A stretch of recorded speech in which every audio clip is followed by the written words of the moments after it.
daoibh agus Fulcha, it's Misha Killian, and this is Hallowed Highlands.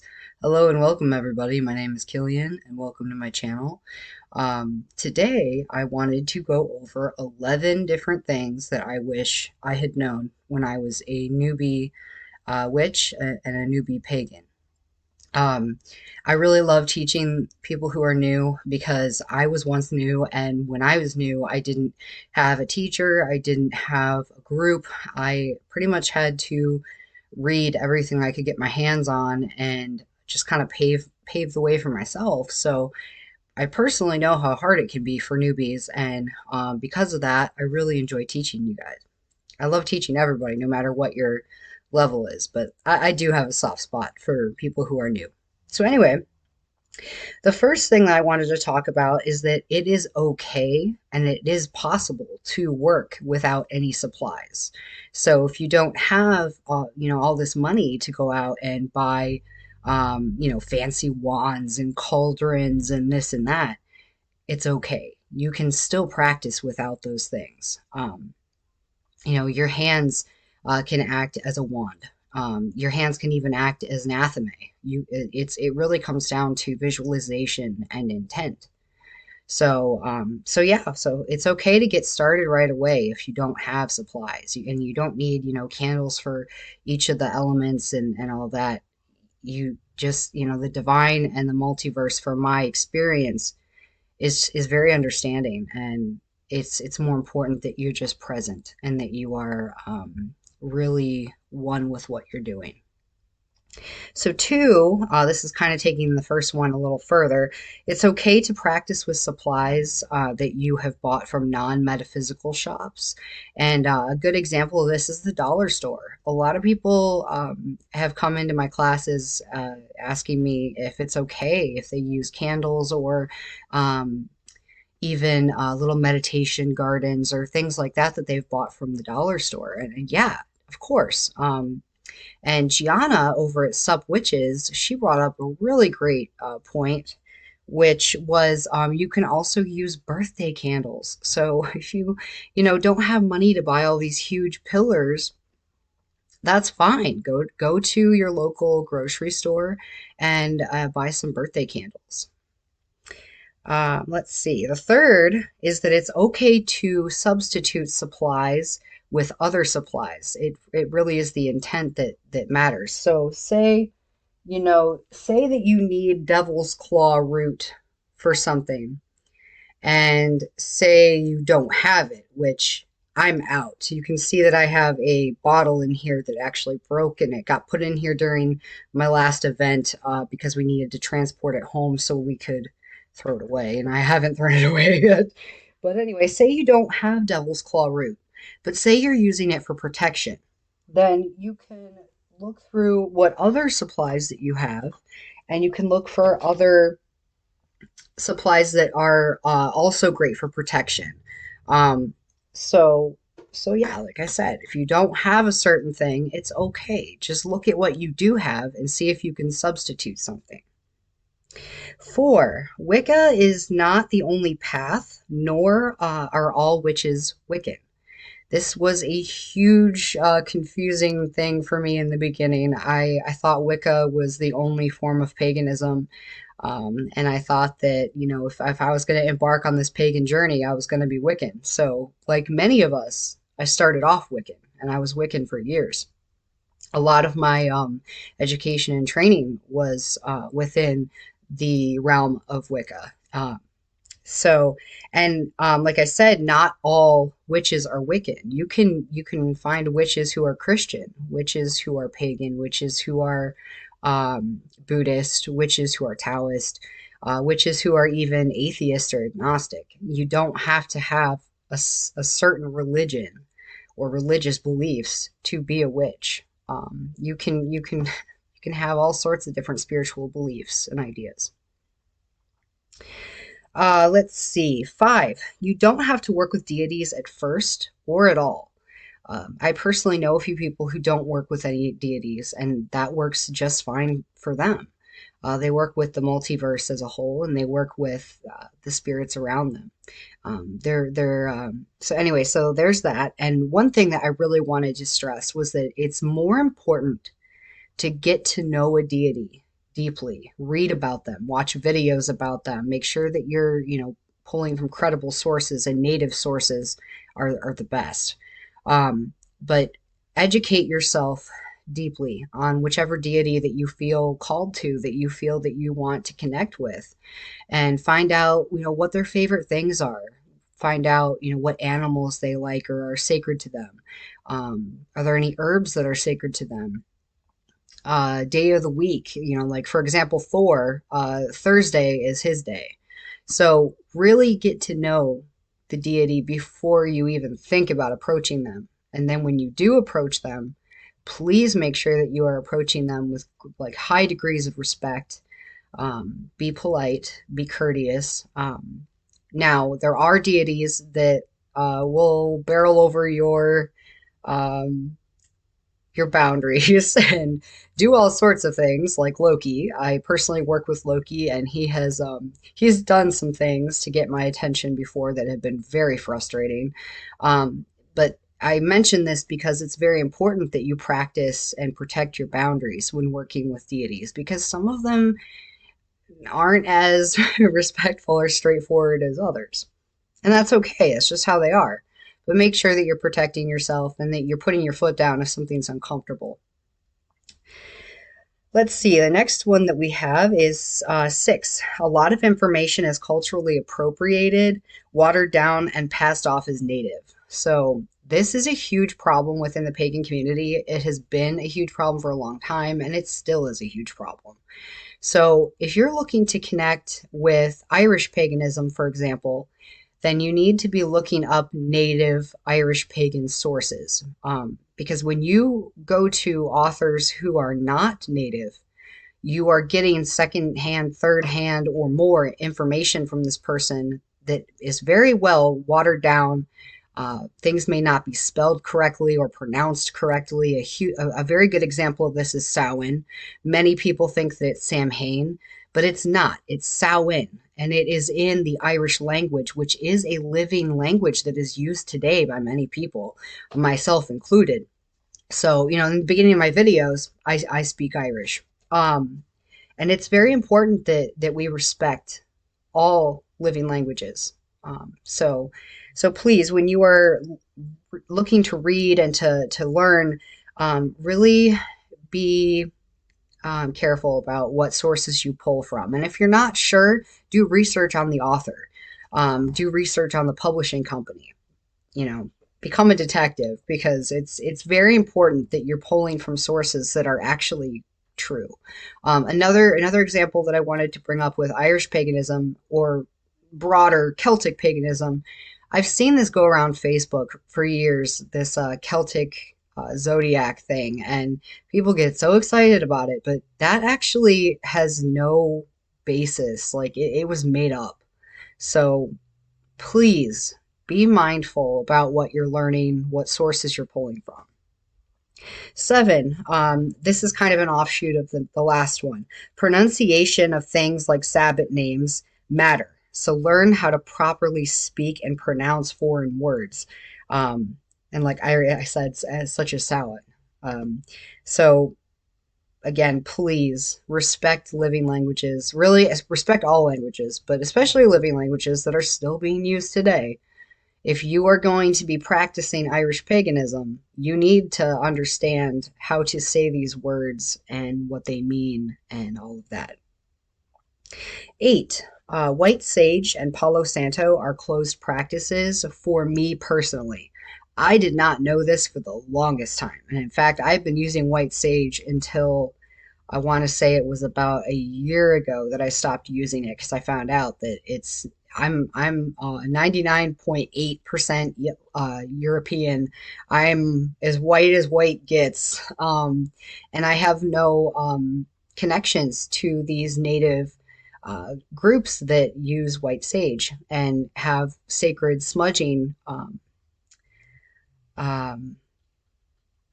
what's the word I'm looking for? Practices. You know, this is something that I'm not allowed to be using, and I admit it, initially it was kind of hard because I love white sage. I love the smell of it. I love the feel of it.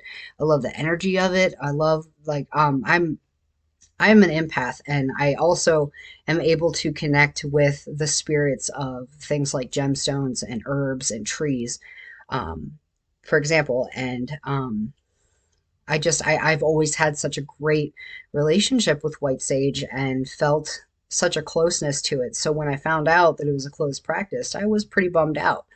And I validated my feelings, and then I moved on because it's a closed practice, so I have no business practicing that. And then same thing with Palo Santo. Palo Santo only certain people can use. I am not one of those people. So for me, I had to really get creative with my methods of cleansing. Um, I no longer use the word smudging because it has come to my attention that that is like a Native American like ritual. So I don't use smudging anymore. I just say cleansing. And One of my favorite things to use now is Nag Champa, and I've always loved Nag Champa. But I didn't. I guess I kind of took it for granted while I was using sage because I kind of felt like, oh, I got sage, I got Palo Santo, I don't need anything else. But Nag Champa is really great, and please correct me if I'm not supposed to be using Nag Champa. Um, but from my research so far, it's not a closed practice, so I use that a lot. I use the incense sticks. I can go around my apartment and cleanse my apartment. I can cleanse myself. I can cleanse my altars. And one really cool thing about using incense to cleanse is that it's tiny, so you can like stick it up in glass bottles, and you can really work around edges and curves and get into areas that you want that smoke to get into. It's great for things like your hair. Again, be careful, always practice fire safety. Don't burn your house down, don't burn yourself. So anyway, there's also smokeless cleansing sprays out there. I actually make one and sell it on my website. So you have options there. And there are other types of incense that work just as well as Nong Champa, like frankincense is a great one, rosemary. Um, let's see, mugwort is great if you are looking to cleanse and empower a space and also prepare yourself to do a journey or some type of astral travel. It's a great herb for helping you reach altered states of consciousness. So there's talked a lot about that one. Um, so yeah, please don't practice closed practices unless you're allowed to. It's really disrespectful. 9, you don't need a witch label, but if you want one or several, discover what kind of witch you are more organically. So instead of going online and looking for quizzes, what kind of witch am I? Um, Maybe research what types of witch there are out there and see if any of them kind of speak to you. You feel something inside of you. You're like, oh, hmm, and do more research on it and maybe give it a try. Try different practices and see what works for you. Um, so yeah, so like that's kind of how I handled it. In the beginning, I was like, I'm a witch. I don't know what kind of witch I am, but I know I'm a witch. I've been practicing magic since I was a kid, since I even before I even knew that magic was real. Um, uh, so I apologize. I just lost my spot. But anyway, as I practiced throughout the years, I realized that I did a lot of astral travel. I realized that I worked a lot in my dreams. I realized that I go into trance states very easily, and I'm able to channel other beings, and I'm able to bring back knowledge and information. And as I learned these things about myself, I realized, oh, okay, so there's a thing called a hedge witch, and everything I do corresponds to this. So that is how I found out that I'm a hedge witch. Um, a lot of other YouTubers bring this up, and it's very important. Is be careful not to put yourself in a box, and labels can do that.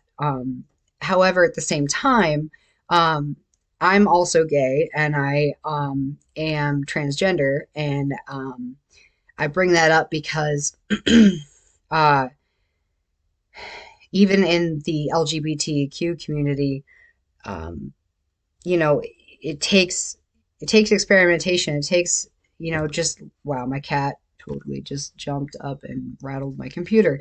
Anyway, it takes time to discover who you are, and that's okay.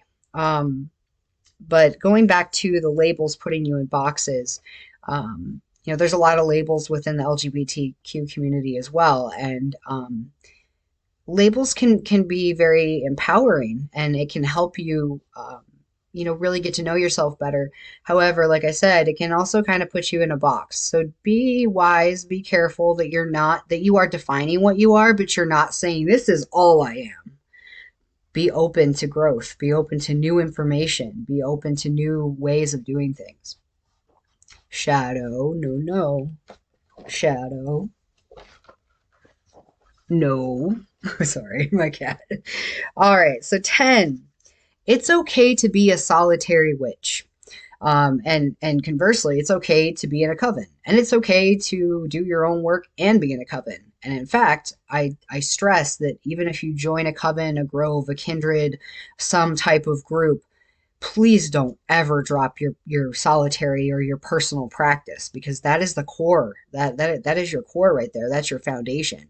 And if all you're doing is showing up to group events, and you're not sitting at home meditating, praying, working spells, you don't have to do spells, but like, working your spiritual energy and your spiritual path at home personally by yourself, and practicing with the divine or practicing with the multiverse, you're losing your spirituality. Really, you're really going to notice. It's really going to take a toll on you. So going back to what I was saying, is it is okay to be solitary. You don't have to join a group. Groups can be awesome for things like fellowship and for learning, but you can also have a lot of great experiences just practicing on your own. So there's no pressure to join a group whatsoever. And let's see. So that was 10. 11. It's never, ever, ever, ever, ever okay for a high priest or a high priestess to make you uncomfortable or to do anything to you that you don't want them to do. And you have every right to protect your personal boundaries. And if they do not, they don't respect your boundaries, and you feel uncomfortable, you have every right to leave. And if they do anything to you, they harm you in any way, you have every right to speak out against them. I personally, I'm going to get candid here for a minute. The very first group that I ever joined was a eclectic Wiccan group, and it is based here in Norfolk, Virginia. And I was really excited to be a part of a group. I thought that it was going to be really powerful for my spirituality and for my witchcraft practice. And there were some beneficial things about being in the group. However, the high priestess and the high priest, they were a couple, and they mistreated me and several other people in the group very badly. I was actually sexually assaulted multiple times, and after I spoke out and I left the group, I received a lot of backlash, not just from them, but from coven members as well. Why the heck did you leave? Blah, blah, blah. Or did that really happen? And again, this goes back to why it's so important to believe victims. It is so important to believe them. And I spoke out not just because I wanted my voice to be heard, but because I was petrified that was going to happen to someone else. And I didn't want anyone else to have to go through what I went through, because it was horrible. Another instance with this same couple is that they forced me to do a binding on someone. Now, this person was very abusive to me. This person had hurt me very badly on many occasions, was greatly emotionally, mentally, and physically abusive and sexually abusive towards me. So, really, this person kind of deserved it. But at that point in time, I didn't feel comfortable doing that. But they cut my finger and they made me bleed over this spell, and they pushed me to be a part of this spell to bind him, and I did it. And I just want to share that because if you're not comfortable with something, speak up. You are allowed to speak up. Your voice matters. It's valid and worthy. And you have every right to be comfortable and to have your boundaries respected. So, what I'm trying to say there is, be you, be comfortable, be safe. And if people are not respecting you and your safety, then get away from them. So those are the 11 things that I wanted to share with you that are helpful for newbies. And please let me know in the comments if these are helpful. And also, I don't say this enough, but in the comments, I would love to hear from you. What is your experience like? And do you have any questions in particular that you have? Do you have any areas of interest that you would like me to do a video on? Please post that in the comments so that I can provide more content that you guys want to see. And like I said, comment in the comments about the things that we talked about here. Have you dealt with these things? Have you gotten to a point where you're like, oh man, I don't have any supplies, I can't practice? Share with me. I'd love to hear from you. Let's see. I'm going to do my quick little spiel. If you'd like to shop my services and products, head over to hallowedhighlands.com. I have lots of different products on there, handmade jewelry, tools, kits. I also do lots of different psychic readings and other services, including paranormal services. And then also, if you would like to learn more from me, I teach more in depth over on Patreon and also through my coven. But if you'd like to sign up for a tier with my Patreon, it's just Hallowed Highlands on Patreon. And I have two different tiers. I have a $5 tier and a $10 tier, and it's monthly, and you can cancel at any time. So if you want to sign up and then 1 month, things are kind of tough financially, there's no big deal. You can just cancel it and then come back if you want to when you're ready. So there's that. I think I'm going to come here. Oh, here we go. Wanted to bring Shadow on to say hi. Say hi, Shadow. Her name's Moon Shadow, but I call her Shadow for short. She's a good girl. And I swear, every time I do videos, she comes right over here and sits with me. So I just wanted to bring her out for a minute, get some kitty therapy. I am so excited that I've been posting more regular videos and that I've figured out how to edit. I'm still learning. There's a learning curve, but it makes me so happy that I'm finally putting out better videos and putting them out on a regular basis. So there you go, buddy. So that's it for me.